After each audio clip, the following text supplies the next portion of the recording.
삼성교회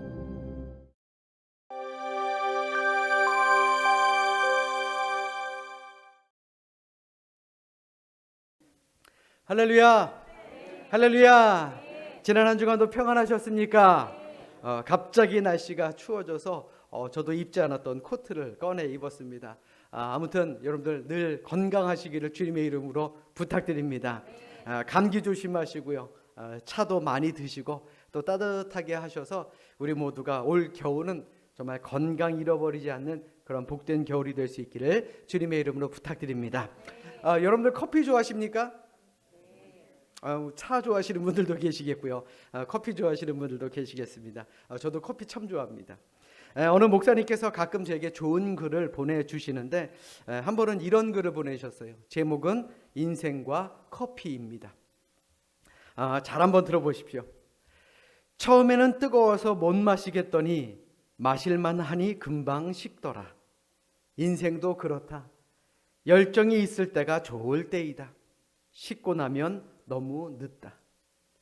커피는 따뜻할 때 마시는 것이 잘 마시는 것이고 인생은 지금 이 순간에 즐겁게 사는 것이 잘 사는 것이다. 우리는 사랑을 알 때쯤 사랑은 변하고 부모를 알 때쯤 부모는 안 계시고 자신을 알 때쯤 많은 것을 잃는다. 흐르는 강물도 흐르는 시간도 잡을 수 없고 모든 게 너무 빨리 변하고 지나간다. 우리는 항상 무언가를 보내고 또 얻어야 한다. 그러니 있을 때 잘하자. 매일 서로 인사를 나눌 수 있는 것도 축복이다. 이런 글이었습니다. 참 짧은 글이지만 제게 참 많은 큰 울림을 주는 글이라고 할 수 있죠. 자, 여러분들 어떠십니까? 인사를 나눌 수 있는 것도 축복이라고 생각하십니까? 네. 아멘. 자, 그렇다면요, 우리 옆에 있는 분들과 이렇게 인사 나눕니다. 제 옆에 계셔 주셔서 감사합니다. 자, 건강하니까 제 옆에 있는 거 아니겠습니까? 아멘. 자, 우리 다시 한번 인사하겠습니다. 오늘 예배가 가장 즐거운 시간입니다. 그래, 우리 모두가 이 시간, 이 자리, 내 옆에 있는 사람이 가장 귀한 것임을 깨닫고 우리 예배 정말 하나님 앞에 기쁨으로 드리는 복된 예배가 될 수 있기를 주님의 이름으로 간절히 축원합니다. 자, 이 시간 우리 성경을 높이 들고 우리의 믿음을 고백합시다. 자, 성경을 높이 듭니다. 저는 예수 믿어 구원받았습니다. 저는 예수 믿어 하나님 자녀 되었습니다. 저는 예수 믿어 천국 백성 되었습니다. 하나님께서 선물로 주신 오늘 하나님 말씀으로 가르침을 받습니다. 눈을 열어 죄의 법 안에 있는 놀라운 진리를 보고 깨닫게 하소서. 아멘으로 순종하여 하나님께 영광 돌리는 삶이 되게 하소서. 아멘. 그런 삶을 사시기를 주님의 이름으로 축원합니다. 슬라이스 치즈로 유명한 미국의 회사 하나가 있습니다. 크래프트라는 회사입니다. 뭐 아시는 분들은 아마 잘 아실 겁니다. 지금은 이 토마토 케첩으로 유명한 하인츠하고 병합을 해서 이름이 크래프트 하인츠라는 회사 이름으로 바뀌었다라고 하는데 아마 여러분들 마트에 가시면 아마 쉽게 찾아볼 수 있는 그런 브랜드일 것입니다. 이 기업의 설립자가 바로 제임스 크래프트라는 분인데 이분은 신실한 믿음으로 회사를 키워나가시고 또 날마다 회사가 성장하는 것이 눈에 보일 정도로 큰 성장을 이루게 됩니다. 많은 돈을 벌면서 수많은 종업원들과 또 엄청난 매출을 누리게 되죠. 그런데 어느 날 이상한 일이 생깁니다. 이 급성장하던 회사가 갑자기 운영이 어려워지는 겁니다. 그러면서 적자가 나기 시작합니다. 어찌할 바를 모르던 크래프트는 가까운 친구를 찾아가 참으로 내가 이해할 수 없다. 내가 회사가 왜 이렇게 되는지 모르겠다라고 하소연을 합니다. 그런데 그의 하소연을 듣고 있던 친구가 그에게 이런 말을 합니다. 나는 솔직히 자네 회사가 망할 줄 알았어. 하나님께서 자네 회사에 그토록 많은 축복을 부어주실 때에 오히려 자네는 하나님과의 관계가 멀어지기 시작했지. 회사가 급성장한 이후로 주일 한번 제대로 지킨 적이 있나 한번 돌이켜보게나. 회사가 성장한다고 좋아만 하지 않았나. 바쁘기 때문에 하나님께 예배하지 못한다라고 하며 스스로 위로하면서 시간을 보내는 동안 자네와 자네 회사는 망하는 길로 서서히 달려가고 있었던 걸세. 친구로부터 이러한 충격적인 말을 듣고 돌아온 그는 결국 친구의 충고를 받아들이고 두 가지를 결단하게 됩니다. 첫 번째는 무슨 일이 있어도 주일 예배, 주일 성수는 온전히 지키자. 그리고 두 번째는 11조는 물론이요, 더 많은 것을 하나님께 드리도록 하자. 이후 크래프트 치즈 회사는 다시금 회복되면서 오늘날까지 세계적인 명성을 유지하게 되었다라는 이야기입니다. 사랑하는 여러분, 하나님과의 관계가 멀어지기 시작하면 우리의 인생도 무너지기 시작합니다. 바쁘다는 이유로, 분주하다라는 이유로, 귀찮다라는 이유로 하나님과의 관계가 멀어지기 시작할 때부터 우리 인생은요, 나락으로 떨어지기 시작하는 겁니다. 물론 바쁠 수도 있죠. 피곤할 수도 있습니다. 또 어쩔 수 없는 그런 일들도 분명히 있습니다. 그런데 그 음성이, 그 생각이, 그 뜻이 과연 하나님의 뜻인지 혹은 사탄의 뜻인지 우리가 그것을 분별해 봐야 한다는 것입니다. 바쁘기 때문에, 피곤하기 때문에, 분주하기 때문에 예배 자리에 함께하지 못하는 것이 괜찮아 라고 위로를 받는다면 우리는 이미 나태와 또 깊은 침체에 빠진 길, 그 길을 걷고 있다라는 사실을 우리는 깨달아야 하는 것입니다. 여러분들 잘 들으십시오. 하나님을 떠나면 그 인생은 절망뿐입니다. 하나님의 교회를 떠나면 우리의 인생은 실패한 인생이 될 수밖에 없습니다. 하나님께로 돌아와야 합니다. 그것이 호세아를 통한 하나님의 음성임을 다시 한번 깨달으시기를 주님의 이름으로 간절히 부탁드립니다. 지난주 우리는 말씀을 통해 참으로 기구한 운명의 선지자 호세아에 대해서 함께 은혜를 나누었습니다. 호세아가 어떤 사람이었습니까? 호세아는 하나님을 전하는 선지자였습니다. 그런데 하나님께서는 어느 날 호세아에게 음행을 하는 여인과 결혼하라라는 선뜻 이해하기 어려운 그런 명령을 내리십니다.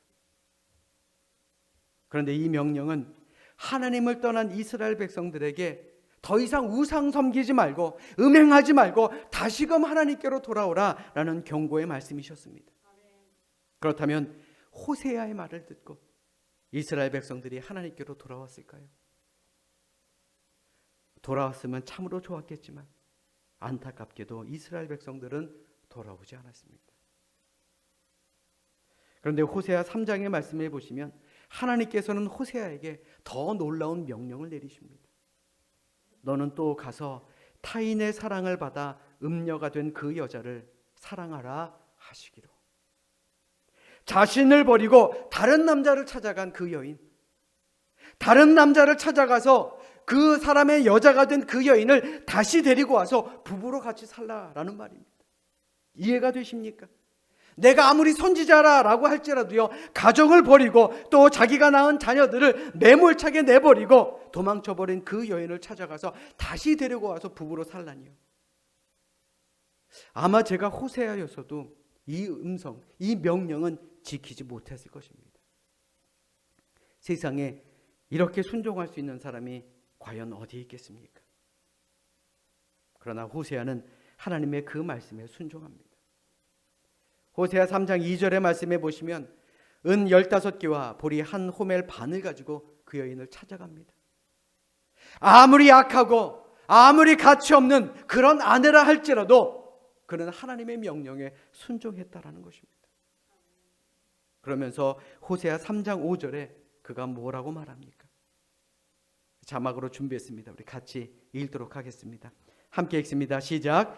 그 후에 이스라엘 자손이 돌아와서 그들의 하나님 여호와와 그들의 왕 다윗을 찾고 마지막 날에는 여호와를 경외함으로 여호와와 그의 은총으로 나아가리라. 아멘. 희망의 말씀을 선포하고 있는 것입니다. 절망의 상황에서요, 희망의 말씀을 선포하고 있는 것이다 라는 말입니다. 호세아는 이 일로 인해 이스라엘 백성들을 사랑하시는 그 하나님의 놀라운 사랑을 뜨겁게 느끼게 되었습니다. 왜요? 자기가 하나님의 입장에서 그 모든 일을 겪었기 때문에 그렇습니다. 그리고 자기가 체험한 하나님의 그 놀라운 사랑을 이스라엘 백성들에게 가슴 뜨겁게 전하고 있는 것입니다. 그리고 오늘 본문의 말씀은 호세아의 결론적인 말씀입니다. 오늘 본문 2절 말씀 2절을 자막으로 준비했으니 우리 같이 읽도록 하겠습니다. 함께 읽습니다. 시작.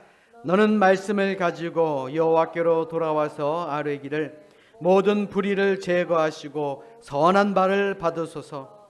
우리가 수송아지를 대신하여 입술의 열매를 주께 드리리이다. 아멘. 말씀을 가지고 돌아오라 라는 하나님의 명령입니다. 하나님의 말씀을 받아들이라 라는 이야기입니다. 지금까지 내 마음대로 살았고 내 뜻대로 살았으면 이제는 그것을 돌이켜서 하나님의 말씀을 받아들이고 지금까지 지었던 죄를 용서받고 입술의 열매인 찬양을 드리겠다라는 각오로 하나님께 돌아오라라는 말입니다. 호세아 선지자는 이스라엘 백성들이 하나님을 떠나게 된 이유가 가장 큰 원인이 바로 그들이 하나님을 모르기 때문이라고 보았습니다. 그리고 이스라엘 백성들이 하나님께 돌아오지 못하는 가장 큰 원인도 저들이 하나님이 어떤 분인지 잘 모르기 때문이다라고 생각했습니다. 사실 호세아는 자기가 음란한 아내 고멜과 함께 살면서 겪었던 이러한 체험들을 통해서 알게 된 그 하나님은 사랑의 하나님이었다는 것을 그는 뼈저리게 깨달았습니다. 비록 지금은 나가 있지만, 비록 지금은 나에게서 멀어져 있지만 하나님은 돌아오기를 바라는, 이스라엘 백성들로 하여금 돌아오기를 바라는 여전히 그들을 사랑하시는 하나님이었다는 것을 그는 깨달아 알게 되었다는 것입니다. 그런데 안타깝게도 이스라엘 백성들이 이렇게 자기를 사랑하시는 하나님을 결국 저버리게 됩니다. 그리고 여전히 자기를 사랑하시는 하나님께 돌아오지 못하고 있습니다. 왜요? 그들이 하나님을 모르기 때문에. 하나님이 어떤 분인지 모르고, 하나님의 사랑이 어떤 것인지 모르고, 하나님의 구원이 무엇인지 모르기 때문에 하나님께로 돌아오지 못했다라는 것입니다. 그래서 호세아는 호세아 6장 3절에서 이스라엘 백성들에게 이렇게 호소합니다. 그러므로 우리가 여호와를 알자. 힘써 여호와를 알자. 이는 오늘을 사는 우리에게도 주시는 말씀입니다. 우리가 하나님을 잘 압니까? 하나님 잘 모릅니다. 많이 아는 것 같지만 잘 모릅니다. 아직도 우리가 하나님에 대해 아는 것보다 모르는 것이 훨씬 많습니다. 이것이 당연한 것입니다. 그렇다면 과연 우리가 하나님에 대해 지금보다 더 많이 알고 하나님의 사랑에 대해서 지금보다 더 많이 깨닫는다면 우리의 삶은 어떻게 될까요? 하나님께로 돌아오지 않겠습니까? 아무리 세상이 달콤해도 하나님이 더 좋다라는 것을 깨닫는다면 우리는 하나님께 순종하며 하나님을 따르며 살아가지 않겠느냐라는 것입니다. 여러분들 잘 들으십시오. 하나님을 안다는 것은요, 그저 신학적인 부분만을 말하는 것이 아닙니다.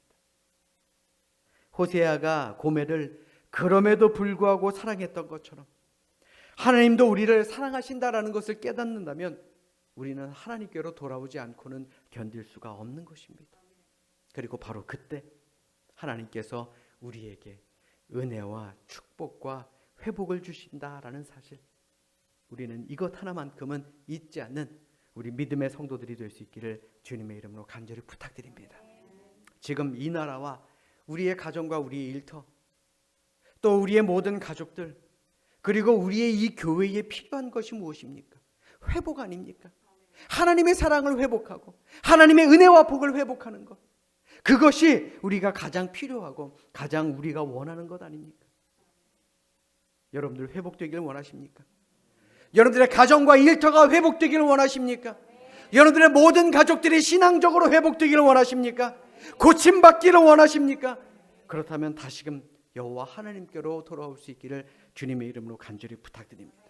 우리 있는 모습 그대로요, 내 모습 그대로 하나님 중심으로 다시 돌아와야 합니다. 혹시 몸은 이 자리에 있어도 우리의 마음이 교회를 떠난 것은 아닙니까? 혹은 코로나라는 이유를 들어서 교회와 예배의 자리를 지키지 못하는 것은 아닙니까? 예배 함께 하지 못했던 한 주, 두 주, 이때는 마음이 불편했겠지만 시간이 지나면서 예배에 오지 않는 것이 점점 편해지는 것은 아닙니까? 그렇다면 회개하고 다시금 하나님께로 돌아와야 하는 것입니다. 그때 하나님은 우리를 고쳐주십니다. 우리에게 은혜를 주시고 우리를 회복시켜 주심을 믿으시기를 주님의 이름으로 부탁드립니다. 제 아무리 하나님을 떠난 인생이라 할지라도요, 우리가 마음을 찢고 하나님께 돌아올 때에 하나님께서는 우리의 모든 것을 회복시켜 주신다라고 약속하고 있습니다. 그러니 하나님께로 돌아오는 우리 모두가 될 수 있기를 주님의 이름으로 부탁드립니다. 물론 코로나로 인해서 온전히 예배드리지 못하고 온라인으로 예배드릴 수밖에 없는 분들도 분명 계실 것입니다. 그러나 여러분들의 마음만큼은 하나님을 떠나서는 안 됩니다. 비록 이 자리는 지키지 못한다 할지라도 마음만큼은요, 하나님에게서 떠나서는 안 됩니다. 그러므로 다시 한번 마음을 돌이켜 예배의 자리를 사모하며 온전한 예배를 드릴 수 있는 그날까지 우리 믿음을 지켜나갈 수 있기를 주님의 이름으로 간절히 축원합니다. 하나님은 그럴 때 우리에게 은혜를 주시겠다 약속하셨습니다. 그 약속은 변하지 않습니다. 그 약속을 믿는 우리 모두가 되시기를 주님의 이름으로 축원합니다. 2차 세계대전 중에 어떤 한 젊은 비행기 조종사가 한 여성과 펜팔을 하게 되었습니다. 전쟁이 주는 허무함, 그리고 두려움, 그리고 비행기를 탈 때마다, 그래서 출격할 때마다 느끼는 불안감, 이 긴장 가운데서도요, 이 조종사는 그 여인이 보내주는 그 편지를 받고 위로를 받았으며 삶의 용기를 가지곤 했습니다. 그리고는 전쟁이 끝나면 꼭 만나자라는 약속도 잊지 않았습니다. 드디어 전쟁이 끝나고 이 두 사람은 만날 날짜와 그리고 장소를 정했습니다. 그는 기차를 타고 한껏 부푼 마음으로 약속한 역에 내렸습니다. 그리고 남자는 책을 들고 있고요, 또 여자는 장미 한 송이를 옷에 꽂고 서로를 알아보자 이렇게 약속을 합니다. 그런데 이게 웬일입니까? 기차역 대합실에는 한 뚱뚱한 여인이 꽃을 달고 서 있었을 뿐입니다. 아니 아가씨도 아니고요, 그저 중년의 아주머니라고 하는 것이 더 어울릴 정도의 여자분이었습니다. 이 조종사는 크게 실망이 되어서 그냥 모르는 채 지나갈까라고 생각을 하기도 했지만, 그래도 전쟁통에 자신을 이기게 해주고 자신을 고통을 없애주고 또 희망을 준 그분에게 감사와 또 그녀가 했던 약속을 지키기 위해 그녀에게 다가가 자신이 이런 사람이다라고 소개합니다. 그의 소개를 듣는 그녀는 그에게 이렇게 말합니다. 조금 전에 웬 멋쟁이 아가씨가 내 손에 꽃을 쥐어주면서 누군가가 말을 걸어오면 건너편 식당에서 기다리고 있다라고 전해달라고 하던데요 라고 이야기를 하는 것이었습니다. 이 이야기는 슐라미스 이시 키쇼르라는 작가가 쓴 사랑의 약속이라는 단편 소설의 이야기입니다. 제가 이 말씀을 여러분들에게 드린 이유는요, 오늘 말씀과 이 소설 속에 있는 과연 우리는 얼마나 약속의 진심을 담고 살아가느냐라는 것을 생각해 보기 위해서입니다. 하나님의 약속은 없어지지 않습니다. 하나님은 약속을 지키시는 분입니다. 비록 우리가 밥 먹듯이 약속을 잊어도, 또 약속을 지키지 않아도 하나님은 약속을 잊지 않으시고 그 약속을 이루어 주시는 분입니다. 사실 우리도요, 사랑하는 자녀와의 약속도 잊고 살아가지 않습니까? 그러나 하나님은요, 온 인류와 하신 그 약속, 구원의 약속도 잊지 아니하시는 그런 분이심을 믿으시기를 주님의 이름으로 간절히 부탁드립니다. 민수기 23장 19절의 말씀에 하나님이 이런 분이라 그랬습니다. 하나님은 사람이 아니시니 거짓말을 하지 않으시고 인생이 아니시니 후회가 없으시도다. 어찌 그 말씀하신 바를 행하지 않으시며 하신 말씀을 실행하지 않으시랴. 하나님은 그런 분입니다. 하나님은 약속을 지켜주시는 분입니다. 오늘 본문 말씀 속에서도 회복을 바라는 우리에게 약속의 말씀을 주십니다. 그 약속의 첫 번째는 뿌리가 깊이 박힐 것이다 라는 약속입니다. 오늘 본문 5절의 말씀 우리 같이 읽도록 하겠습니다. 오늘 본문 5절의 말씀입니다. 함께 읽습니다. 시작. 내가 이스라엘에게 이슬과 같으리니 그가 백합화 같이 피겠고 레바논 백향목 같이 뿌리가 박힐 것이라. 아멘. 이것이 하나님의 약속입니다. 아멘. 사막에서 자라는 메스키트라는 나무가 있다 그럽니다. 저는 못 봤는데요. 덩굴 비슷하게 생긴 사막 식물로서 키는 굉장히 작습니다. 그런데 수많은 뿌리를 가지고 있어요. 그리고 사막의 모래 밑 30m에서 50m까지 뿌리를 내리며 수분을 흡수한다 그럽니다. 비가 내리지 않는 사막의 모습을 보며 도저히 나무가 살아갈 수 있을까라는 생각이 드는 상황임에도 그 모래를 비집고 나와서 자라는 이 메스키트의 생존 비밀이 뭐냐? 바로 뿌리에 있다라는 것입니다. 깊게 내린 뿌리요. 그리고 오늘 본문에 나오는 레바논의 백향목은 크고 견고한 나무입니다. 이 백향목은 침엽수가로 30m까지 자라는 거대한 나무입니다. 가지는 지면과 수평을 이루며 뻗어 있기에 그 위험도 대단하지요. 그런데 이 백향목 역시 뿌리가 깊이 박혀 있는 나무입니다.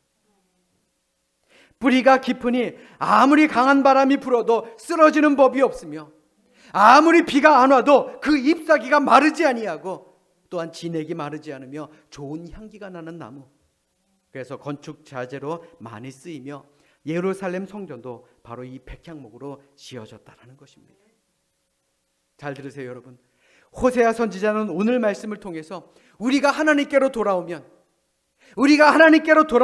하나님께서는 이슬 같은 은혜로 이 레바논 백향목과 같이 뿌리가 깊이 박힐 것이다 라고 우리에게 약속하고 있습니다. 제 아무리 힘겹고 어려운 상황 가운데서도 이겨낼 수 있는 힘을 주시겠다라는 것이죠. 그러므로 이는 오늘을 사는 우리 역시 하나님의 백성으로 오직 하나님만을 바라보며 그 믿음에 깊이 뿌리를 내릴 때에 우리는 세상 어떤 어려움에도 흔들리지 않게 될 줄로 믿습니다. 말씀에 뿌리를 내리십시오. 하나님의 말씀을 귀하게 여기십시오.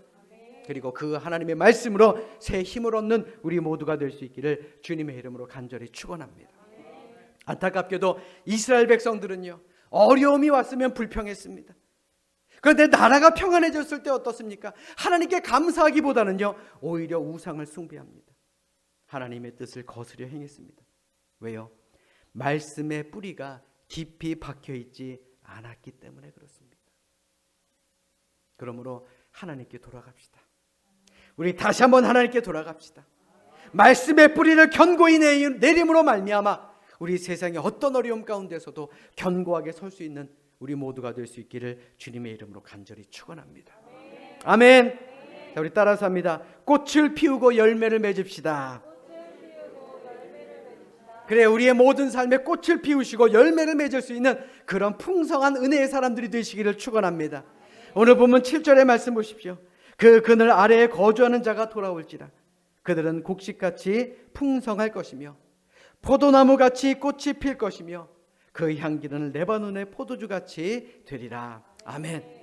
죄를 회개하고 말씀을 의지하고 하나님께로 돌아오는 성도들에게 하나님께서는 포도나무같이 꽃이 피고 열매를 맺는 복을 허락해 주시겠다 약속하셨습니다. 또 오늘 본문 8절의 말씀 보십시오. 에브라임의 말이 내가 다시 우상과 무슨 상관이 있으리요 할지라. 내가 그를 돌아보아 대답하기를 나는 푸른 잣나무 같으니 내가 나로 말미암아 열매를 얻으리라 하리라. 아멘. 사랑하는 여러분, 하나님은요, 회개하고 돌아오는 자에게 포도나무의 복을 주신다 그랬습니다. 게다가 푸른 잣나무의 열매까지도 허락해 주시겠다 약속하셨습니다. 이 말씀은 하나님께로 돌아오고 내 죄를 인정하고 회개함으로 말미암아 다시는 죄의 길을 빠지지 않겠다라고 약속한 그 사람들, 이런 자들에게 하나님께서는 은혜의 이슬을 내려주시고 하나님의 은혜와 사랑을 내려주시겠다라는 말씀입니다. 힘드십니까? 사는 것이 어려우십니까? 내가 하나님께 뿌리를 깊이 내리지 않았기 때문은 아닌지 한번 생각해 봐야 하지 않겠습니까? 회개 없이 이러한 은혜와 하나님의 사랑을 받겠다라는 사람은요, 예수를 수십 년 믿는다 해도 결단코 이러한 은혜와 사랑을 체험할 수가 없다라는 말입니다. 그러면 여러분, 세상 살다가 쓰러지고 넘어질 때 분명히 있을 것입니다. 그때 이렇게 기도하십시오. 하나님, 제가 연약해서 또 넘어졌습니다. 하나님, 제가 힘이 없어 또 쓰러지고 말았습니다. 하나님, 그러나 저를 용서해 주세요. 저를 불쌍히 여겨주시고 다시는 죄악의 길로 빠지지 않도록 하나님께서 보호하여 주시고 인도하여 주시옵소서. 이렇게 기도할 때에 하나님께서 우리의 죄를 용서해 주시고 우리의 길을 돌이키시고 다시금 하나님의 나라에, 하나님의 뜻에 뿌리를 내리는, 말씀에 뿌리 박는 그러한 저희들 모두가 되게 하여 주실 줄로 믿습니다. 사랑하는 여러분, 우리가 이토록 회개하고 하나님께로 돌아오면 하나님께서는 이슬과 같은 은혜와 사랑을 충만하게 부어주시고 말씀에 뿌리 박힌 나무가 되어 아름다운 꽃과 아름다운 열매를 맺게 해주실 줄로 믿습니다. 이 시간 진정으로 바라기는, 그러므로 하나님께 돌아오는 우리 모두가 될 수 있기를 주님의 이름으로 축원합니다. 오늘 본문에 나온 백향목, 포도나무, 잣나무, 이런 것들은요 우리 그리스도인들을 상징합니다. 과연 여러분들은 얼마나 열매를 맺고 살아가는지 한번 스스로에게 물어봐야 하지 않겠습니까? 아무리 힘겹고 어려운 상황이라 할지라도요, 하나님의 말씀에 뿌리가 박히면 분명 꽃은 핍니다. 꽃이 피면 열매를 맺을 수 있습니다. 하나님의 축복이 구체적으로 여러분들의 삶에 드러나게 될 줄로 믿습니다. 그러므로 이 시간 하나님께로 돌아와 하나님이 사랑하시는 하나님의 자녀가 될 수 있기를 바랍니다. 또 그로 인해 하나님이 주시는 뿌리와 꽃과 열매, 이 복을 풍성히 얻을 수 있는 우리 삼성교회의 모든 성도들이 되시기를 주님의 이름으로 축원합니다. 축원합니다. 기도하겠습니다.